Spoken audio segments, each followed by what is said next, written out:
I'm here today with Darrel, or Doc Florence, and it happens to be his birthday. Happy birthday, Darrel. Thank you. Good of you to be here with us today. I'm going to talk particularly about the stories surrounding the poem he eventually wrote on the rancher's wife. Let's start with story number one. Okay, I guess what really got me started thinking about the fact that most women in agriculture don't get the recognition they deserve for the effort they put into it. And this is ranchers' wives or farmers' wives, whatever. I like to got this first when I was in high school. And I was working all the time, basically since I got my first paying job when I was 12 years old. And I worked ever since. There was a widow, rancher widow, northwest of town. And her husband had got bucked off a horse, and they think he fell in the creek and hit his head or whatever, but they found him dead in the creek. She went on to keep carrying that ranch ahead and raised 4 kids and did this by herself. The story is her second son, who had left high school, he was 2 or 3 years ahead of me, was helping her on the ranch. Her older son had left and become a trucker, and her third son had died from polio. And her son that was helping her on the ranch decided he wanted to go back to college and maybe become a veterinarian. So he wanted to go to Olds College. So that left her without any help. And, you know, a small community like where I grew up, everybody knew that I worked as much as I could, whenever I could. So she came and asked me if I would come to the ranch and work for her for a year while her son went to college. And she'd pay me $2 a day and board, and I could take the bus in and continue my schooling and come back in the afternoon. And I'd do the chores in the morning, check the cows, do the chores at night, you know, maybe collect the eggs and feed the chickens and whatever. Milk a couple cows for her, usually 2, morning and night. And that's where I got started doing this and thinking about. She was an incredible lady. With all the hardships she had, she still had a great attitude and a great sense of humor. And I guess it just left that impression on me. Well, that's very inspiring. I guess that was the first that got me thinking about the fact that, you know, the community didn't really appreciate her for all she did. You know, I mean, pretty incredible what she carried. So I worked for her for a year. I was 17 years old. And we were hauling coal from Nanton out to the ranch. And we were using a 1-ton truck, and we're carrying 2 tons of coal. So he had the rear tires really overinflated. So I'm going back in with an empty truck to get the last load of the day later in the afternoon. And this thing is on a gravel road, and this truck is just bouncing all over, you know, these heavy tires. And I maybe was driving a little fast, I won't say I wasn't, but next thing I knew, we're rolling down the ditch. I woke up sometime later, they were jacking the truck off me. I had a knee on each ear, and the transmission was sitting on my backside. Now, the reason it happened as quick as it did is because 3 ranchers' wives came along in a car right behind me. And so they immediately called for help. And they had the local doctor come out and check me out. They jacked this truck up so they could get at me and slide me out. And he took me to High River Hospital and had me on a board for 10 days because I had 3 crushed vertebrae in my lower back. But thanks to those ranchers' wives, I maybe got out of that a lot better than I might have. If Absolutely. I had been left in that truck for a significant period of time, could have been a whole different story. Wow, that's amazing. So, you said there are 3 stories. Is there one more?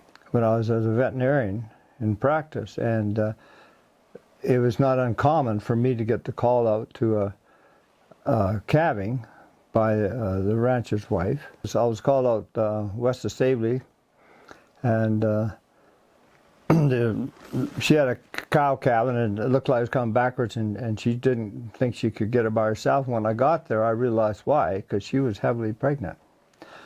Her husband was at the Edmonton Rodeo, which I thought was maybe a little inappropriate. But anyway. You and all the other wives out there would think the same thing. You know.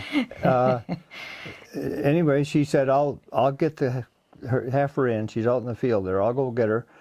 So she went and brought a saddle horse out of the barn. She also had two little girls with her. One was a 2-year-old and one was a 4-year-old. So she put the 2-year-old in the front of the saddle. She got in the saddle, pregnant, picked the 3-year-old or 4-year-old up from behind and put her behind her, and went out and brought that cow in. Now that's pretty incredible. Yes, it is. And I knew that lady when I was in high school, and she grew up on a ranch, West Nanton, and she was a better cowboy than most of us. That's really something. So once we got the cow in the barn, we just delivered a calf for her, and then I went on.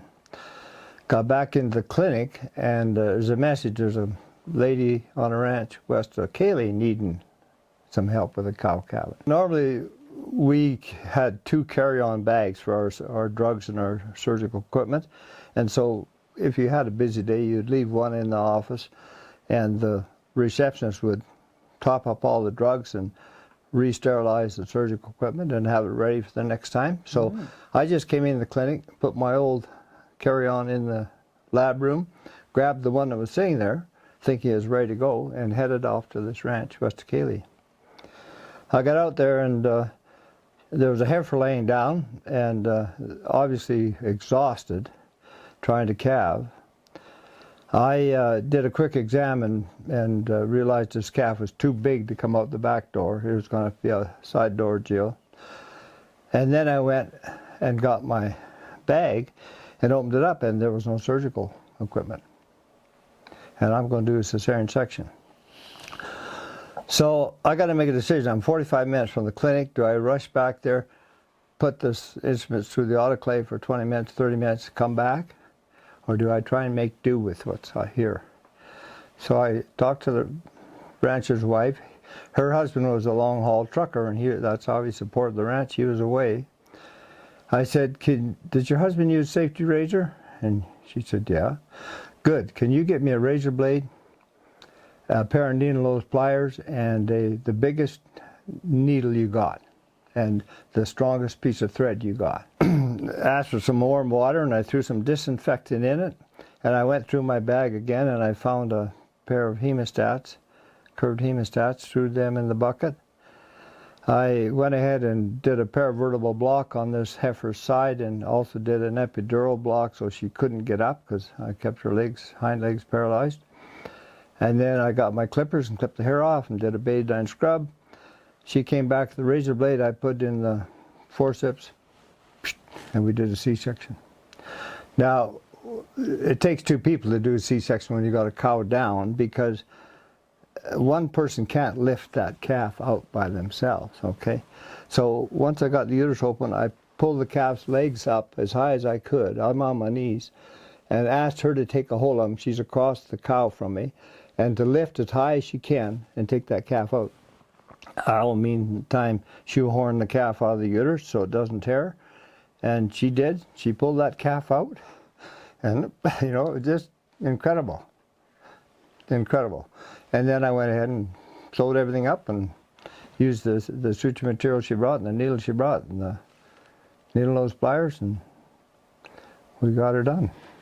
Tell me why you became a veterinarian and what led to that. I grew up on a ranch as a young kid, and I was around animals all the time and dogs, and I had a pet antelope for 2 years when I was very young, and she was an incredibly smart animal, and I suspect that experience with that antelope likely got me thinking about doing veterinary medicine eventually. Well, how'd you come to get an antelope? That's the part I want to know. Okay, well, at that time I was living with my grandparents on a ranch on the east side of my in-laws.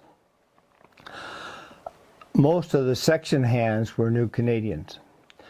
And they'd be out working on the track, and they saw this antelope under a sagebrush and thought, oh, gee, the mother's abandoned it, you know, so they picked it up and brought it back to town. And when they got there, they realized they had no way to feed this thing. And, you know, our ranch is right on the east side of town, and we had a house cow that Dad milked every day, and so the one guy that knew my dad came down and said, my dad was a grain buyer as well, and so he knew these guys from the, and they said, would you raise this antelope for us? And he said, sure. So he started feeding it with a bottle and nipple, just like with a calf. Then he decided it was time, it was growing up pretty big, and he thought it was time to get it over to drinking out of a bucket like you do a calf. And he tried to do it with the finger in the mouth and dip the nose in and stuff, and this antelope just fought him crazy. But this antelope was really smart, and we had barn cats, and of course we always filled a little dish with milk after milking for these barn cats. And this antelope's watching these barn cats, and next thing you know, he's over there licking the milk out of the bucket, out of the straw. Not too many kids can say they had a pet antelope. That's pretty cool. Yeah, she was really cool. We called her Bambi. If you want to get the whole story, you just go to the Fish and Game magazine of 1949, and there's an article on her. My dad wrote a byline for the Albertan. So that's where your fame began. Now we'll end it with this video.